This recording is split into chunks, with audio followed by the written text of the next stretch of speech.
Hey, this is Michael Lindsay from Vital MX. We're out here at Glen Helen Raceway today to test out an all-new motocross bike. It is the Beta 450 RX, their 2024 model, the introduction to Beta in motocross. We've seen this bike now in Supercross with Benny Bloss, Colt Nichols soon to return to action, but we finally got a chance to go out and test it for ourselves and sample it. This is a new engine for Beta, the 450cc. They've had 430s, 480s, etc. This is all new engine for this platform. However, the chassis, the bodywork, a lot of the accessory details are existing Beta. They really didn't have to reinvent the wheel to make a motocross bike. The chassis and swing arm from this, again, is from their race editions, from their 430s, their 480s, some of their 300 models, etc. So that was kind of a little bit surprising. They haven't had to build an all new chassis for the setup. Really, the difference is the engine, the electronics, and the suspension. It does have KYBs front and rear. Very typical bike. It does have a lot of little kind of bling or almost factory edition looks to it. It does have a very nice pipe that doesn't look like your typical production pipe. It isn't an aftermarket, it is a Beta OEM, but it kind of has an aftermarket look and feel to it. A lot of billet and anodized components, a full powder coated swing arm. Overall, the bike just has a nice premium feel out of the box. Instantly I look at it, I'm like, I don't know a lot of what I would do or add to it, just even from the external stent of looking at the motorcycle. First impressions, and one of the biggest positives I can give about the bike, is the overall controls and layout and just feel of it. I was expecting to have to stay open-minded because the bike would have a really different character or feel to hold on to, or a cockpit. Felt very traditional. Rider triangle felt very neutral, maybe a tick tall from seat to foot peg height, but pretty normal for the most part. Very normal bar bend, controls, Brembo hydraulic clutch, Nissan front brake, kind of like a late 2010 or so Honda style front brake. Rear brake was very normal Nissan, nothing too out of the ordinary there. So all the control feels were very easy to adapt to, actually being able to hang on to the bike leg-wise. All that was normal, like instantly right out of the box, very comfortable. Out on track, the bike is a very plush and mellow overall machine, which I kind of suspected, them coming from an off-road background, talking about their rideability and kind of that being the main theme of this bike. It's not slow by any means, but it definitely has a mellow initial engine character. It is very connected, very easy to ride. It's a little bit soft off the bottom, but it has a very good mid-range, very strong mid-range, nice and torquey. Likes to be a little bit short-shifted, doesn't like to be revved too far. Not really that it feels like it binds up. It actually has a very free engine character, both revving up and revving down. I was actually surprised how little engine braking it had coming in out of corners. Not the lightest in the pack, but pretty middle of the road. Again, easy enough to get used to. Again, the highlight of the engine is the mid-range. It builds really quick there. It feels very free, very usable. The initial is a little soft. Definitely going to second gear in a lot of corners. Doesn't carry third in deeper conditions the best. Maybe jumping up a tooth there would help a little bit. But again, that initial is very connected. It doesn't feel like it won't pull. It has a very modulated feel to the throttle. Just again, a little bit soft overall character. Up top with the engine is one of maybe my first points to the bike that I felt like could be improved. It has a very aggressive rev sequence. It's a very aggressive rev limiter, and it has a big drop between it, so it kind of makes the bike lurch a little bit when you get into that rev sequence.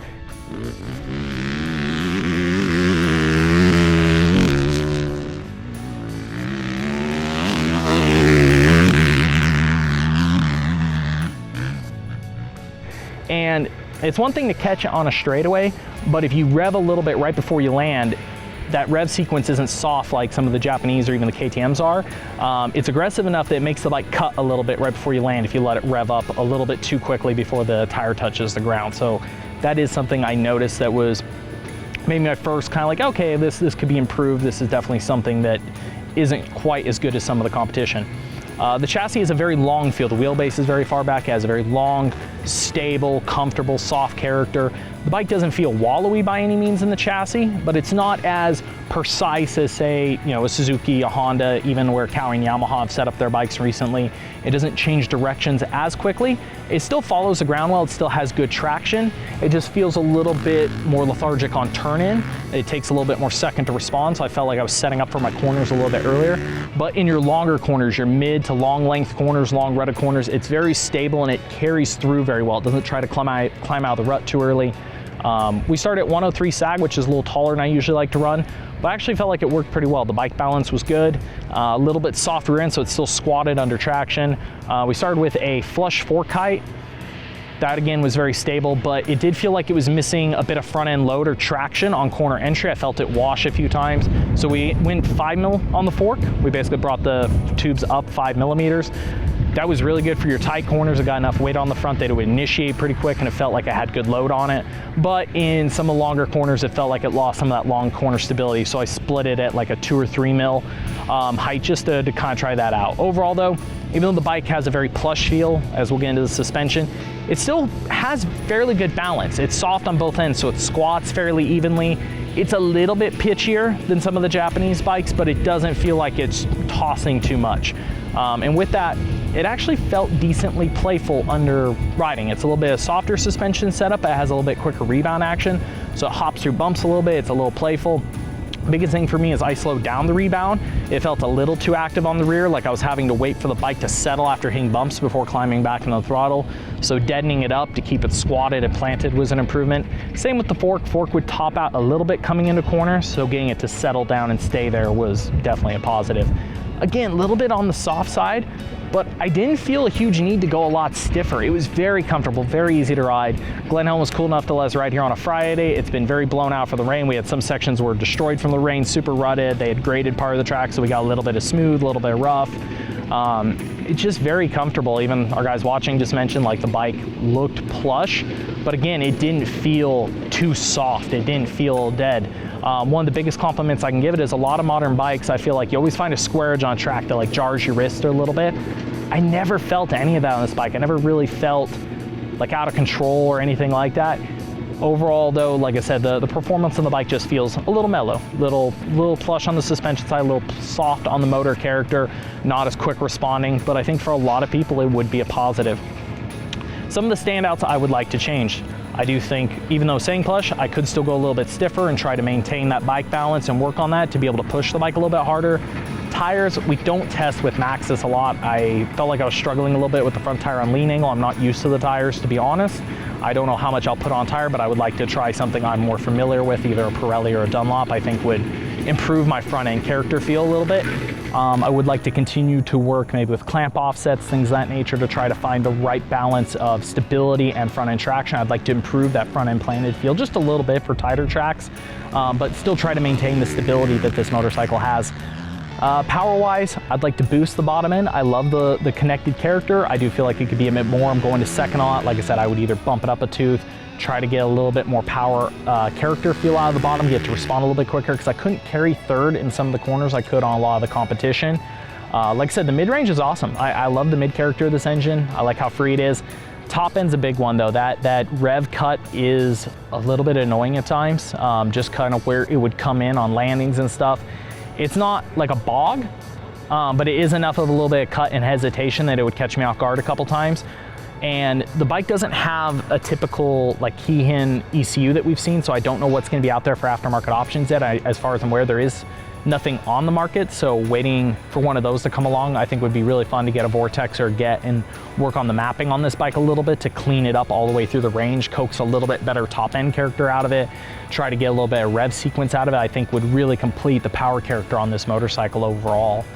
But like I said, overall, it's hard to say. There's nothing that the bike does absolutely amazing that I'm in love with, but I don't have really a big bag of complaints or anything that really felt off. I think one of the biggest compliments I can give them is nothing felt weird. It all felt fairly normal. It just kind of had little characteristics of different motorcycles, I feel like, pitched in, just into a nice solid package. One of the other little items I could say is the front brake. Like I said, it's a little bit older Honda Nissan. I think I looked at Colt Nichols' race bike. It looked like they had upgraded the master, the caliper to the different offset pistons. It's similar to the Works caliper. It's like the new production Honda caliper. I would probably put one of those on there for better feel. The brake on this just didn't have a lot of modulation. It had decent power, but just kind of no matter where I pulled it, it didn't really change that much. I'd like a little bit stronger power, a little bit more modulation in that front brake to, I'm just a front brake guy, basically. I want a little bit more of that, a little bit better character there. Like I said, one of the biggest compliments I can give to it is the adjustments worked on the bike. KYB components are good, whether we're doing compression, rebound clicks, we're changing sag, we're changing fork height. It's all noticeable, but the bike wasn't hypersensitive to those things. You could make big swinging changes and be able to feel them, but it didn't feel like you went off a cliff too easy with those changes. You could go 3-4 clicks, you could go quite a few millimeters on sag or fork height. and you could feel those changes, but it wasn't so sensitive like say like a Honda where, oh man, I've gone already way too far and I have to backpedal here. The window in which this bike works seems pretty wide. Just again, that maximum performance maybe isn't as close to some of the air bikes out there, but again, the window it works in is really appeasing. So at the end of the day, would I spend my own money on one of these bikes? I'm not saying it's my go out and buy bike, but I'd be comfortable buying one. I like I said, I have no real complaints, nothing of concern really on the way the bike sets up. I think most people will be able to jump on this, have a good time. Again, I don't think it has any odd characteristics, so there's not a major concern to me. It just might feel a little bit mellow, but for a lot of guys out there, this might be something that you would really enjoy. Again, we just spent about an hour and a half riding it, you know, hour and a half of actual riding time. So a little bit of a first impression, but if you have any questions, anything else I could further answer, throw it in the comments section below. I'll do my best to get to it, see if I can help clear up a few things. If you like this content, give us a thumbs up, like, and subscribe.